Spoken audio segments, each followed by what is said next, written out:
Lo peor de tener una enfermedad mental es que la gente espera que te comportes como si no la tuvieras. Esa frase, garabateada en el cuaderno de Arthur Fleck, no es solo el diario de un hombre roto. Es la tesis de una de las películas más incendiarias, incómodas y provocadoras de la última década.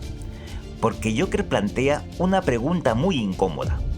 ¿Y si el mayor enemigo de una sociedad fuera la propia sociedad? No hablamos simplemente de un hombre que enloquece. Hablamos de una ciudad incapaz de cuidar a sus ciudadanos. De instituciones que desaparecen cuando más se necesitan. Que recortan en cosas tan esenciales como la sanidad, sobre todo en salud mental. De una élite que vive completamente desconectada del resto. Y de una población que encuentra en un asesino el símbolo perfecto de su rabia. Porque Joker no intenta justificar la violencia. Lo que hace es preguntarnos qué ocurre cuando una sociedad deja de reconocer la humanidad de quienes viven en sus márgenes. Y quizá por eso, años después de su estreno, sigue siendo una de las películas más incómodas del cine reciente.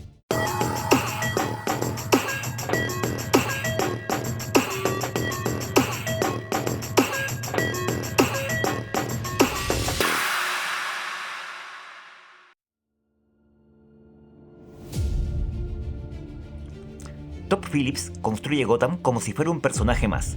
No es la ciudad estilizada de Burton, ni la metrópolis casi futurista de Nolan. La Gotham de Todd Phillips está directamente inspirada en la Nueva York de fines de los años 70 y principios de los 80. En resumen, la Nueva York de Taxi Driver. Una ciudad al borde de la bancarrota, asfixiada por la suciedad, las ratas gigantes y la huelga de basuras. La violencia cotidiana, el transporte público deteriorado, criminalidad, suciedad, todo transmite abandono. La ciudad parece haber renunciado a cuidar de sus habitantes. Y eso es importante, porque Arthur Fleck nunca lucha contra un villano concreto. Su enemigo es el entorno. Cada desplazamiento termina en humillación. Cada intento de relacionarse con alguien acaba en un rechazo. Cada espacio público se convierte en una amenaza. Gotham no es solo un marco de fondo, es un personaje hostil. Es la encarnación del capitalismo salvaje y el anonimato urbano. La película transmite una idea muy clara. No hace falta una dictadura para destruir a una persona. A veces, basta con la indiferencia colectiva. Joker no romantiza la locura, ni la presenta como una especie de superpoder del villano. La muestra como lo que es, una condición dolorosa, aislante y profundamente vulnerable. Arthur padece una afección real que le provoca ataques incontrolables de risa en momentos de estrés o dolor. La película establece desde el minuto 1 que Arthur sabe que está enfermo y quiere ayuda. Aquí, uno de los aspectos más interesantes de Joker es cómo muestra el deterioro de la asistencia pública. Arthur recibe medicación, acude a terapia, tiene seguimiento psicológico. No parece suficiente, pero al menos existe. Hasta que deja de existir. Cuando el presupuesto desaparece, la trabajadora social le comunica algo devastador. No habrá más sesiones, no habrá más medicación, no habrá ayuda. Y pronuncia una frase demoledora. No le importas tú, ni yo tampoco. En apenas unos segundos, la película deja de hablar únicamente de Arthur. Empieza a hablar del sistema. Aquí la película lanza su primera gran crítica política, la desmantelación del estado del bienestar. Gotham City cierra las instituciones de apoyo social, no porque no sean necesarias, sino porque no son rentables. Al cortar los recursos públicos, la sociedad no solo abandona a Arthur, lo condena. Sin medicación y sin contención profesional, la mente de Arthur colapsa. La película no afirma que la falta de medicación convierta automáticamente a alguien en un asesino. Eso sería una simplificación injusta. Lo que muestra es otra cosa, que abandonar a una persona extremadamente vulnerable puede acelerar un proceso de deterioro que ya existía. Es una crítica al desmantelamiento institucional, no a quienes padecen trastornos mentales. Y esa diferencia es fundamental. Prestar atención a la violencia de la primera escena. Arthur está trabajando disfrazado de payaso, intentando ganarse la vida honradamente. Un grupo de adolescentes lo humilla, le roba y lo muele a palos en un callejón. ¿Por qué? Porque en la gran ciudad el individuo vulnerable es una presa fácil. Nadie se detiene a ayudarlo. Los transeúntes pasan de largo. En general casi nunca recibe grandes agresiones. Recibe cientos de pequeñas. Las burlas, las miradas, las risas, las palizas, la indiferencia, las falsas promesas, las humillaciones laborales, la explotación, las mentiras. Todo eso forma una violencia menos espectacular, pero mucho más constante. La película convierte lo cotidiano en una forma de agresión. La agresividad de la urbe contra la persona anónima se manifiesta hasta en 3 capas. La violencia física, la delincuencia de la calle que sufre el eslabón más débil, la violencia estructural, la falta de vivienda digna, la mugre y el hacinamiento, la violencia emocional, la mirada juzgadora de los demás en el metro, en el autobús y en la calle. Nadie conoce realmente a Arthur, pero todos opinan sobre él, todos lo juzgan, todos se ríen. Y aquí Phillips lanza una reflexión bastante potente. Las ciudades modernas generan millones de encuentros diarios, pero muy pocas relaciones humanas. Estamos rodeados de personas y al mismo tiempo profundamente aislados. Arthur es invisible, hasta que deja de serlo.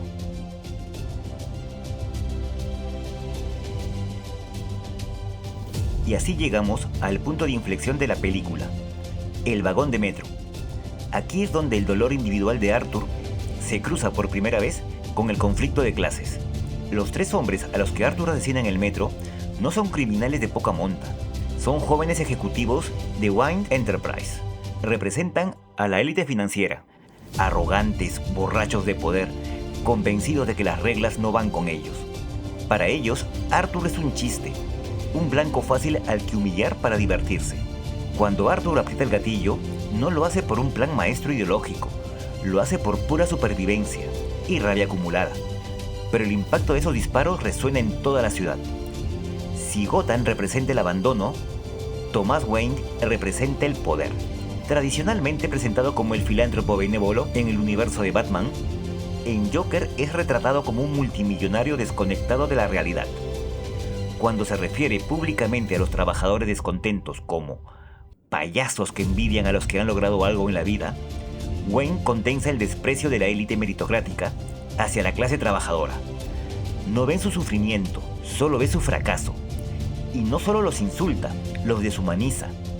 Ese comentario funciona como combustible político, porque cuando las élites dejan de escuchar, los símbolos empiezan a importar más que las personas.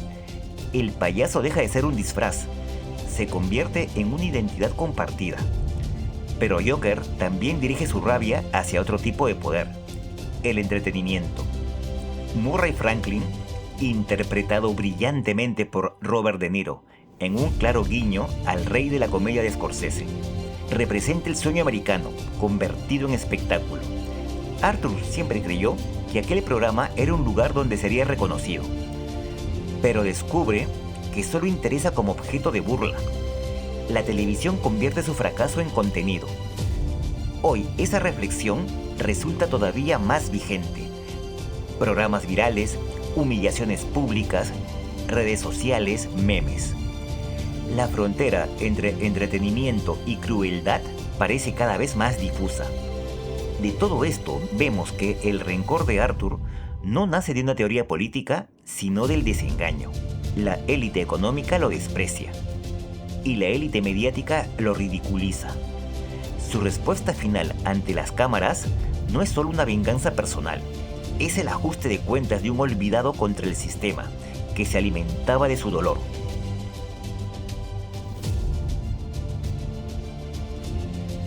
Lo fascinante de Joker es cómo un acto de violencia individual se convierte en el catalizador de un movimiento social masivo. Cuando los periódicos publican que un hombre con cara de payaso mató a 3 ejecutivos adinerados, la clase oprimida de Gotham no ve a un asesino, ve a un vengador. Aquí aparece uno de los aspectos más inteligentes del guión.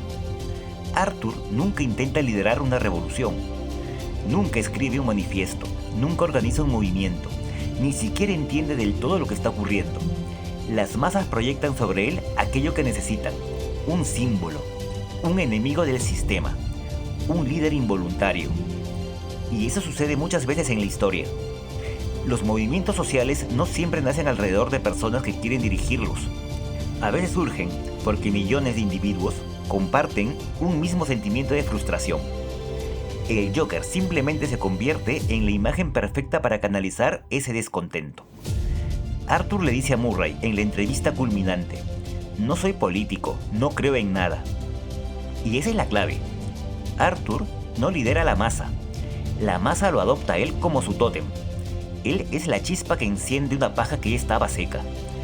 Gotham estaba lista para arder, porque la desigualdad, el desprecio y la miseria habían alcanzado un punto de ebullición.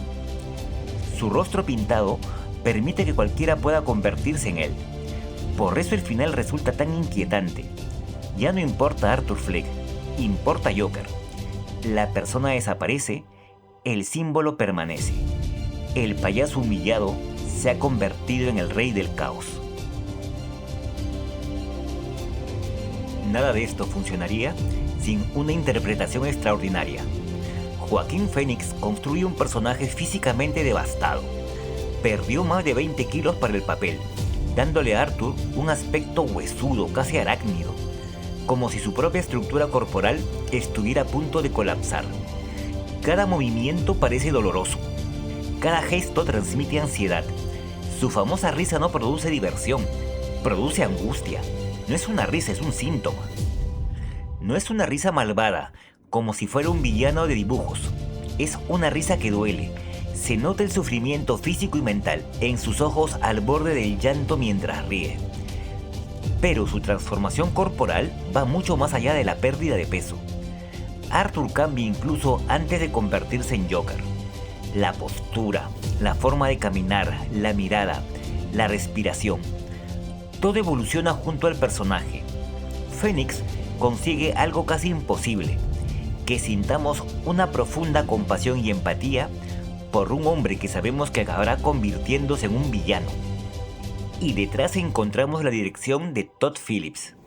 Conocido hasta entonces principalmente por la comedia, sorprendió con una puesta en escena sobria y profundamente influida por el cine de los años 70.